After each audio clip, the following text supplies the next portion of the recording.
Permainan petak umpet. Jebakan kamar mandi. Arjuna tahu ia harus segera keluar. Suara bisikan di balik pintu semakin intens, kini terdengar seperti rengekan wanita yang kesakitan.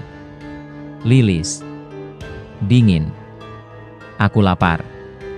Bisikan itu bergetar dan menyentuh gendang telinganya. Ia menendang pintu, tapi sia-sia. Pintu itu benar-benar terkunci. Kemudian, matanya menangkap sesuatu di sudut, tempat ia menemukan pesan Lilis. Ada sebuah lubang kecil di antara ubin yang pecah. Dengan cepat, Arjuna menggunakan obeng kecil dari tas perbekalannya dan mulai mencongkel ubin di sekitar lubang. Setelah beberapa menit yang menegangkan, ia berhasil melonggarkan satu ubin. Di bawahnya, tersembunyi sebuah kunci berkarat. Ia meraih kunci itu dan dengan gemetar mencobanya di lubang kunci. Klik! Pintu terbuka. Arjuna tidak menunggu sedetik pun. Ia menerjang keluar, menutup pintu kamar mandi dengan keras, dan berlari menuju kamarnya di koridor lantai 2. Boneka yang hilang. Sesampainya di ruangan, napas Arjuna tersengal-sengal. Lilin yang ia tinggalkan semalam sudah padam. Ia menyalakan senter, dan yang pertama ia cari adalah boneka porselen Lilis. Boneka itu sudah tidak ada. Kamera yang ia pasang merekam kejadian itu. Arjuna segera memutar kembali rekamannya. Dalam rekaman, tidak ada apa-apa selama beberapa jam. Kemudian, tepat pukul 18, waktu Senja, boneka yang semula diletakkan di atas meja, tiba-tiba bergeser sedikit demi sedikit, seolah ditarik oleh benang tak kasat mata.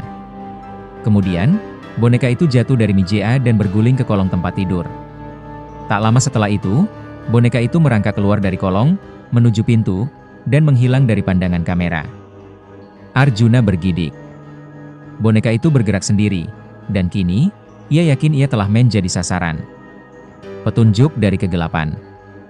Tiba-tiba, ia menyadari ada sesuatu yang berbeda di dinding kamarnya. Sebuah gantungan foto yang sebelumnya kosong, kini tergantung sebuah bingkai kecil. Di dalamnya ada foto lama yang buram. Foto seorang pria dan wanita paruh baya, diapit oleh anak perempuan kecil yang tampak cemberut.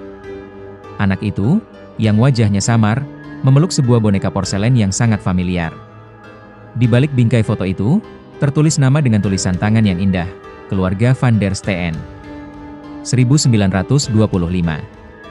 Tepat ketika Arjuna selesai membaca, pintu kamarnya berderi terbuka perlahan.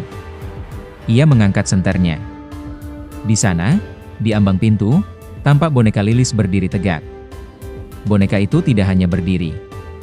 Ia menunjuk dengan jari porselennya ke arah koridor. Kemudian, ia berbalik, dan berlari dengan langkah-langkah kecil dan cepat menuruni tangga. Permainan dimulai. Arjuna merasa darahnya membeku. Ini adalah sebuah ajakan, sebuah tantangan. Roh anak kecil itu sedang mengajaknya bermain. Ia menuruti insting jurnalisnya dan mengikuti boneka itu. Koridor lantai 1 tampak lebih gelap dari sebelumnya. Aroma melati yang mematikan menusuk hidungnya. Ia berjalan perlahan, senternya menyapu lantai marmer. Terdengar tawa anak kecil yang melengking dari ruang makan. Arjuna bergegas ke sana. Ruang makan kosong, tapi di tengah meja kayu panjang, terdapat sepotong kue kering yang tampak masih baru dan secangkir teh yang masih mengeluarkan uap. Di sebelah piring, tergeletak sebuah kartu pos yang tampak modern, bukan tua. Di kartu pos itu, tertulis dengan pensil warna. Aku sembunyi. Cari aku di tempat yang dingin, di mana air mengalir deras. Jika kau temukan sebelum jam berbunyi, aku akan memberimu rahasia ibu. Arjuna melihat jam tangannya. Pukul 22. Tempat dingin di mana air mengalir deras. Sumur. Ia mendengar tawa Lilis yang kini terdengar dari luar, di halaman belakang. Malam ketiga baru saja dimulai, dan ia harus bermain petak umpet dengan hantu anak kecil yang ingin menceritakan rahasia ibunya. Ini adalah permainan yang mematikan, dan ia harus menang, atau ia tidak akan pernah meninggalkan rumah sunyi. Bersambung ke episode 4.